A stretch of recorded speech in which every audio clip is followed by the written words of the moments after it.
भांडणं होतात, राग येतो. पण तुम्ही एक गोष्ट नोटीस केली आहे का? तुम्हाला तुमचं माइंड भांडण झाल्यावर, राग आल्यावर दोन अपोजिट साइड्स दाखवतात. एक पॉझिटिव्ह, एक निगेटिव्ह. जेव्हा हे घडत असतं त्यावेळी तुमची पॉझिटिव्ह साइड तुम्हाला पॉझिटिव्हली समजवायचा प्रयत्न करते. प्रत्येक चूक दाखवत असते, तुम्हाला शांत करत असते. आणि हे घडत असताना तुमची निगेटिव्ह साइड तुम्हाला भडकवत असते, मॅनिप्युलेट करत असते. ह्या गोष्टी होत राहतात.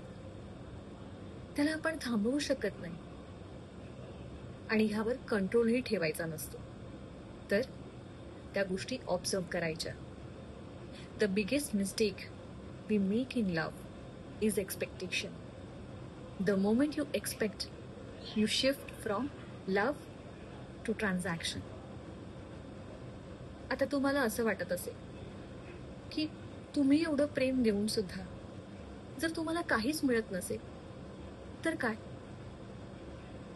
तुम्ही प्रेम दिलं कारण तुमचं समोरच्यावर प्रेम होतं, म्हणून समोरच्याकडून काही मिळेल ह्याची अपेक्षा नव्हती. बरोबर ना? That's the purest form of love.